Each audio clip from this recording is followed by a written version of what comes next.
El abogado Roberto López. Roberto, buen día. Buen día, Juan Javier. Un saludo al público. Mucho que analizar contigo también. Sí. Vamos a quedar algún tiempo. Bueno, y la Corte Constitucional le puso el visto bueno a 8 de las 11 preguntas enviadas por el gobierno. Tras el fallo de la Corte Constitucional, el referéndum del gobierno tiene el camino libre para su convocatoria, Roberto. Bueno, está bien. Yo creo que eso es una noticia democrática por crear un nuevo rango de noticias. Pero, tal como dije en mi última comparecencia aquí en esta radio hace 2 días, eso no significa que el gobierno no pueda ni deba corregir ciertas preguntas. Lo primero, ¿cómo es que la Asamblea va a nombrar las autoridades? Eso es una barbaridad sin nombre. Estamos hablando de esa Asamblea. La 6ª pregunta nos propone eso. Es decir, vamos a votar para pasar de Guatemala a Guatepeor. Estamos locos. No está calificada la pregunta constitucional. A ver, está calificada, pero... Moralmente yo también cuestiono. A ver, escúchame, pero es que ese procedimiento, ¿ya?, es simplemente el producto de la ocurrencia, de lo ocurridos que somos los ecuatorianos. Nosotros copiamos el sistema constitucional norteamericano en el año 1830, cuando se creó el Ecuador, luego de que nos desmembramos de Gran Colombia. Y ese sistema es un sistema que está diseñado desde 1787 y funciona. Claro. ¿Por qué lo hemos destruido? ¿Por qué digo que funciona? El mejor ejemplo, y lo he puesto otras veces, es John Fitzgerald Kennedy. ¿Qué hizo Kennedy? Nombró fiscal general a su hermano Robert. Él. Sí. ¿Cómo? Pasando por el Congreso. Es que el proceso norteamericano, y tú que has recorrido las librerías argentinas conmigo debes de tener algún libro que dice eso. Que compramos juntos. Sí. Tiene 3 fases. Nomination, Confirmation, Appointment. El presidente nomina. Sí, nominación. Nombró a su hermano, que era el que estaba peleando con las mafias italianas, con Jimmy Hoffa, que era no solo las italianas, el dueño de los sindicatos en Estados Unidos, y la única persona en la cual él podía confiar, porque había venido haciendo el trabajo antes. Lo nombro fiscal a mi hermano. ¿Qué hizo? Nominó a su hermano. Mandó el nombramiento al Congreso para que sea confirmado. Esa es la falla, ¿ya?, donde nos hemos roto la cabeza durante 30 años. Diciendo, y pasó el filtro, pues, y así es que ese es el punto. Tú acabas de decir, pasó el filtro. ¿Por qué pasó el filtro? Porque el Congreso hizo los deberes, pues. Verificaron lo que hacía Robert Kennedy, era la persona más indicada. Entonces, el procedimiento es un procedimiento de 3 fases. Presidente nomina, Congreso confirma o niega, y de ahí regresa al presidente para que nombre. Entonces, ¿qué se logra con que el presidente nombre? Yo estaba en el Congreso, pues tú lo sabes, Nelson. Entonces, yo ya sé cómo es la llamadera. Oye, hermano, te vamos a nombrar con nuestros votos fiscal general o contralor. El momento en que el presidente nombra, la persona que está recibiendo esa andanada de propuestas indecorosas, le dice: no, hermano, no necesito tus votos. ¿Sabes por qué? Porque el que me va a nombrar es el vicepresidente. Entonces, si ustedes quieren, pongan los votos, si es que mi persona reúne los requisitos. Y si no, gracias. En 30 días paso por el Ministerio de la Ley y se acabó el chantaje, pues, hermano. Claro. Entonces, ¿qué es lo que quiero decir? Esa última parte no tenemos nosotros. Digamos, no lo teníamos. La dañamos por los ocurridos que hay en este país, ¿no? Que todos son genios y escriben en los periódicos y están en los foros como este, opinando sobre lo que no han estudiado. ¿Qué es lo que hicimos nosotros en el año 1835? Algún ocurrido dijo no, que sea el Congreso el que nombre. Quitemos la parte de Le quitamos la última parte y la embarramos, porque desde ahí para acá el proceso ha venido desfigurado. Y entonces, ¿cómo se fortalece la confirmación? Muy sencillo. Se le dice al ciudadano, antes de nominarlo, el presidente lo llama y le dice: ve, hermano, te voy a nombrar. Voy a nominarte como Contralor General del Estado. Entonces, tú me vas a firmar aquí una declaración, siguiendo los procedimientos. Pasando el filtro de la Asamblea en el caso. No. Renunciando a tu derecho a la intimidad. Desde este momento tú quedas sometido a investigación. No puedes recibir, o sea, puedes recibir todas las llamadas, pero vas a tener que explicar si algún parlamentario te llama, ¿para qué te llama? O si el dueño de una concesión vial te llama, ¿por qué te llamó? ¿Qué te pidió? ¿Por qué conversaste con alguien a quien después ibas a tener que controlar? Es decir, hay que fortalecer. Hay una jueza ecuatoriana que se llama Sonia Sotomayor, a la cual, y voy a usar una expresión coloquial de la calle, la empeparon durante 3 días. ¿Ya? Esa mujer ganó, está en la presidencia de la Corte Suprema de los Estados Unidos, ¿ya? Está negrita, gordita, cholita, regordeta, como nosotros los ecuatorianos. Primera latina que está en la Corte Suprema. Ecuatoriana. ¿Cómo fue nombrada? Con los votos de la bancada opositora, porque 3 días, como dije, le empelotaron en el Congreso, le sacaron todo su historial, y la mujer se defendió como gato patas arriba, a tal forma que logró el apoyo de los republicanos siendo una nominada demócrata. Entonces, hay que corregir las cosas, se pueden hacer, pero no le vamos a dar a esa asamblea.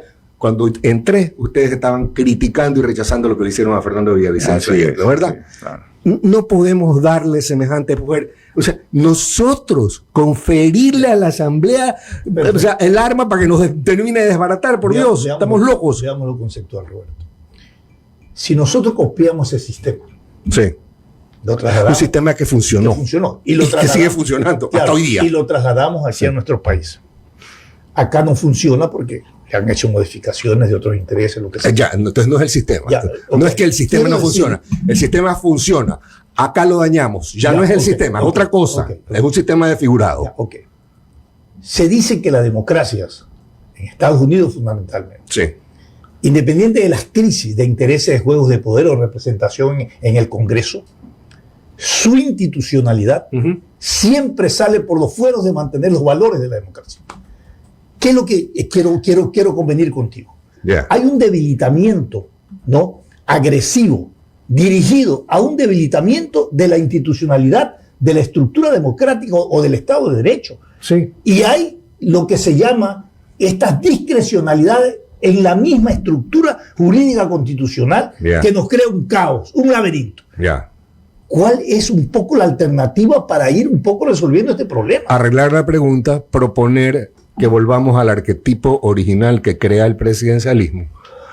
Es decir, yo no entiendo, ¿no? Si tomamos café por las mañanas es porque si tomas gelatina te quedas con sueño el resto del día, ¿no? Lo que funciona, sí, pues es decir, probablemente a ningún hombre le gusta el examen de la próstata. Yo no me lo he vuelto a hacer nunca más porque me desagrada, pero es la única forma de detectar el cáncer, mi viejo. Entonces, si lo que funciona es, lo estamos viendo en el presidencialismo norteamericano, que hasta el día de hoy permite designar las autoridades, por Dios, que esta locura va un poco más allá. Ya, vamos al tema, a ti que te gusta lo conceptual del hiperpresidencialismo. Sí. ¿Qué hizo Correa?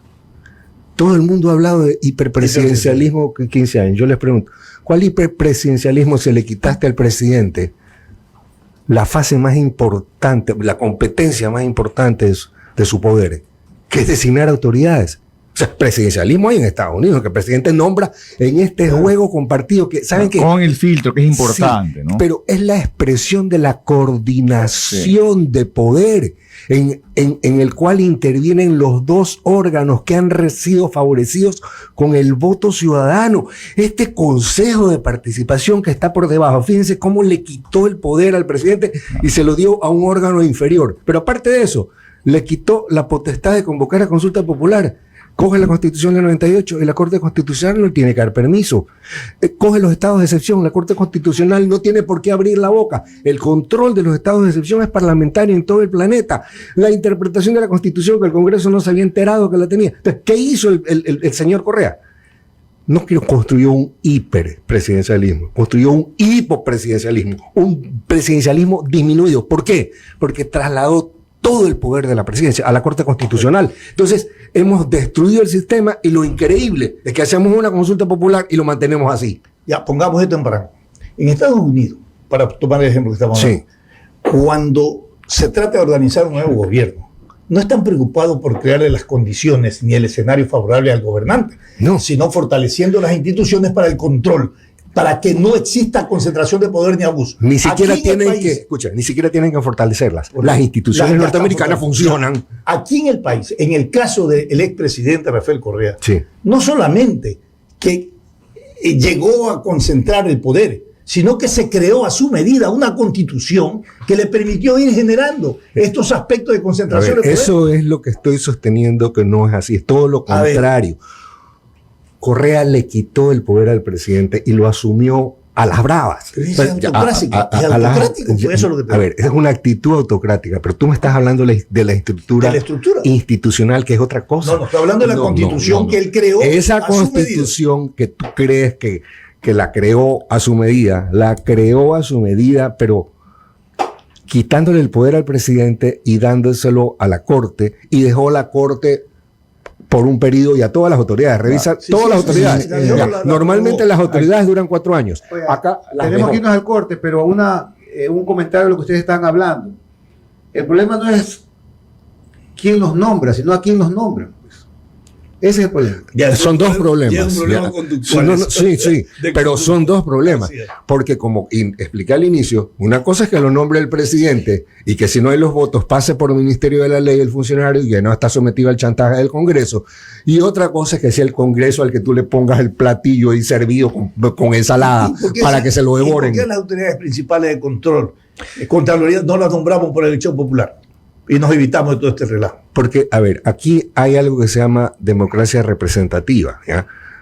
La democracia se manejaba en Roma, la democracia representativa funcionaba en el lago romano a grito pelado. Sí. Pero en el momento en que las sociedades se hacen tan numerosas, la democracia pasa a ser representativa. Esa es la democracia, participativa, directa, la del ágora romano. La democracia tiene que ser representativa. Entonces, en la Revolución Francesa, en la Constitución de 1789 en Francia, se crea la democracia representativa, en la cual se supone que votamos por estos representantes populares para que nos representen en ciertos actos, que son los más importantes, designar autoridades, por nosotros. Pero, ¿quién se acuerda? Los señores del Consejo de Participación que nombraron a Poli, ¿quién son?